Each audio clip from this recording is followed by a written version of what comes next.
आज इस वीडियो में 6 सवालों का जवाब देने वाला हूं जो कुछ इस प्रकार है। रसिया में मौसम कैसा रहता है? रसिया में इंडियन स्टूडेंट के लिए हॉस्टल में क्या-क्या सुविधा मिलता है? क्या रात में हॉस्टल से बाहर जा सकते हैं? क्या लड़कियों के लिए यहां रहने आने-जाने में किसी प्रकार से पेरेंट्स को कोई चिंता करने की बात है? या रहने खाने में कितना खर्च आता है? क्या इंडियन फेस्टिवल हॉस्टल में मनाया जाता है? यह वीडियो थोड़ा लंबा हो सकता है, लेकिन यह वीडियो देखने के बाद कोई और वीडियो देखने की जरूरत नहीं पड़ेगी, इसलिए वीडियो को स्किप बिल्कुल ना करें। डिस्क्लोजर, मैं औरंगाबाद स्टेट मेडिकल यूनिवर्सिटी का 4th ईयर का छात्र हूँ। हेलो दोस्तों, नमस्कार। मेरा नाम है गोविंद। आप देख रहे हैं गोविंद के इंडिया का मेड इन्फो प्रोग्राम। तो चलिए शुरू करते हैं।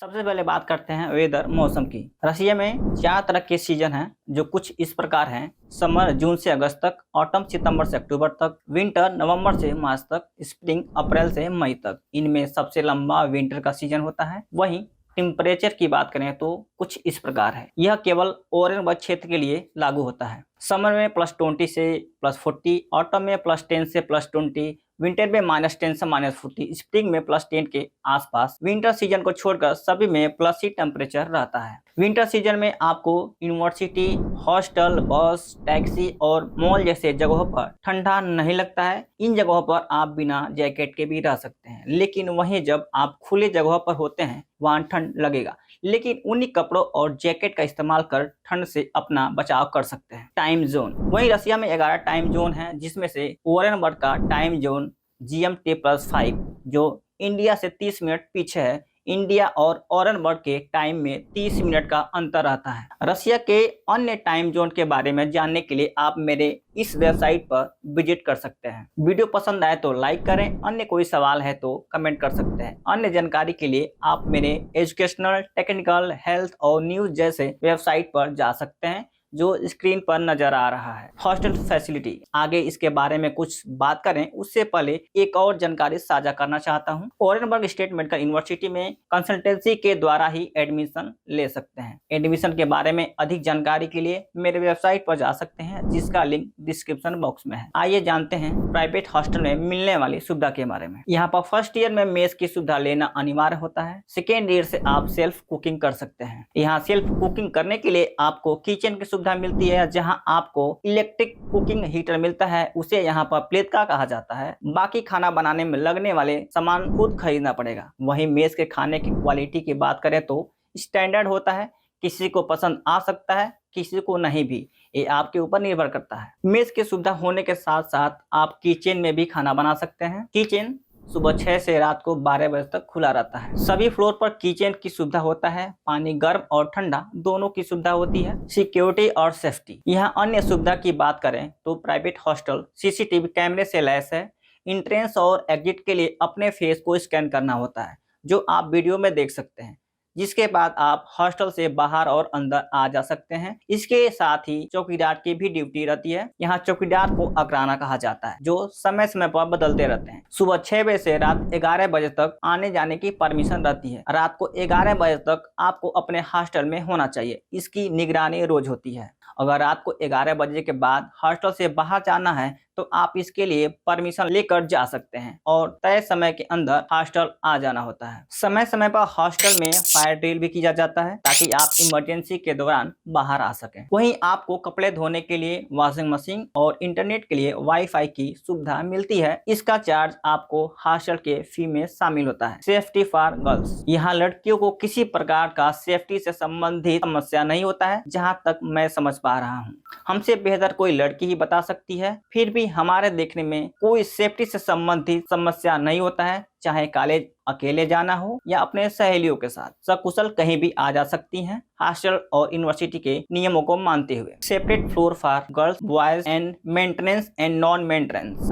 फ्लोर के सेपरेशन की बात करें तो मेंटेनेंस और नॉन मेंटेनेंस के साथ लड़कियों और लड़कों के लिए अलग अलग फ्लोर होता है। वहीं जिस फ्लोर पर मेंटेनेंस की सुविधा होता है उस रूम में अटैच टॉयलेट और बाथरूम होता है। वहीं नॉन मेंटेनेंस में ऐसी कोई सुविधा नहीं होता है। इसके लिए उस फ्लोर के एक किनारे टॉयलेट और बाथरूम की सुविधा होती है। वहीं यहाँ पर 4 सीटर रूम और सभी के लिए बिछाने के लिए चादर, ओढ़ने के लिए कंबल शॉवर और सर पर लगाने के लिए तकिया दिया जाता है और हर हफ्ते आप इसे बदल सकते हैं। इसके साथ ही एक रूम में 2 टेबल 2 चेयर होता है जहां आप बैठकर पढ़ सकते हैं और इतना ही नहीं, इसके साथ एक कबर्ड मिलता है जहां आप अपना सामान रख सकते हैं। वहीं मेंटेनेंस रूम में रहने के लिए आपको अलग से पैसा देना होता है। मेंटेनेंस में रहने के फायदे तो हैं, टाइम पे सब कुछ कर सकते हैं, लेकिन कभी कभी दिक्कत हो जाता है जब आप समय से मेंटेनेंस का पैसा नहीं जमा करेंगे। जब समय से पैसा नहीं जमा करेंगे तो 1 से 5 दिन के अंदर आपका फेस स्कैन को ब्लॉक कर दिया जाता है, जिससे आपका हॉस्टल से बाहर नहीं आ सकते हैं। अगर आप समय से पहले या समय पर मेंटेनेंस का फी जमा कर दें तो ऐसी कोई असुविधा नहीं होगी, जबकि नॉन मेंटेनेंस वालों के लिए कभी ऐसी असुविधा नहीं होती। ये उपरोक्त सभी बातें उस प्राइवेट हॉस्टल की हैं। आइए अब बात करते हैं गवर्नमेंट हॉस्टल की। यहाँ सभी बेसिक सुविधा मिलता है जो जरूरी है, लेकिन जहाँ तक हमें लगता है यहाँ मेंटेनेंस से बिल्कुल कम नहीं है। यहाँ पर मिलने वाली सुविधा किचन, यहाँ मेस की सुविधा नहीं है। किचन सुबह 6 से रात को 12 बजे तक खुला रहता है। यहाँ 1000 रूबल में जब तक रहेंगे वॉशिंग मशीन का सुविधा ले सकते हैं। यहाँ पर 2 सीटर और 3 सीटर रूम होता है जो अपने मन मुताबिक सजा सकते हैं।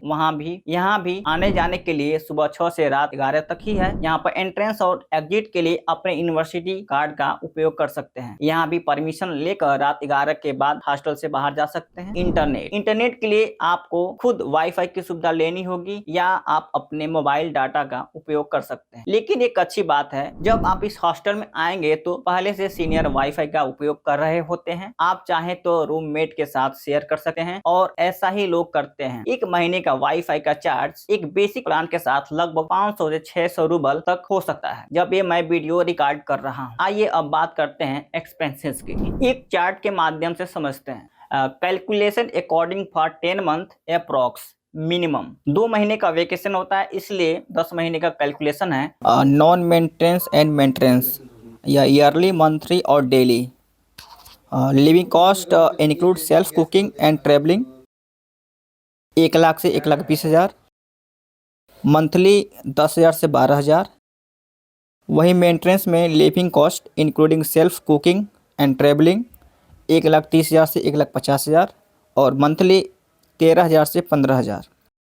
वहीं वन टाइम एक्सपेंस की बात करें जो दोनों में लागू होता है 10,000 से 15,000 ईयरली, तो वो एक बार देना होता है। वहीं मंथली ट्रेवलिंग बात करें हॉस्टल से यूनिवर्सिटी का तो 3,000 से 4,500 लगभग, या डेली का खर्चा 100 से 150 तक हो सकता है।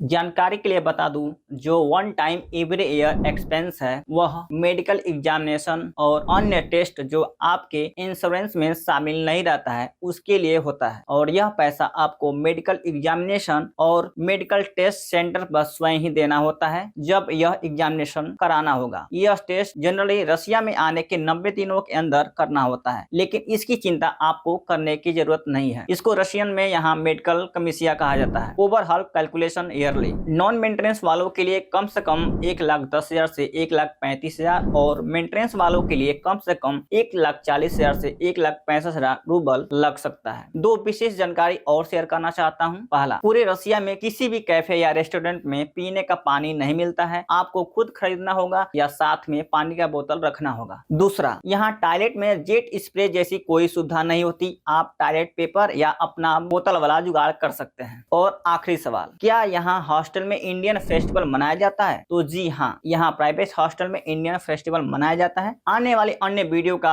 अपडेट पाने के लिए चैनल को सब्सक्राइब करें और बेल आइकन को प्रेस करना ना भूलें। हमारे अन्य सोशल मीडिया अकाउंट के साथ भी जुड़ सकते हैं जो आपको स्क्रीन पर दिख रहा है। किसी प्रकार का सवाल है तो आप नीचे कमेंट कर सकते हैं, या आप किस टॉपिक पर वीडियो देखना चाहते हैं उसके लिए भी कमेंट कर सकते हैं। आज इस वीडियो में यहीं तक, फिर मिलेंगे किसी नए टॉपिक के साथ। जय हिंद, वंदे मातरम।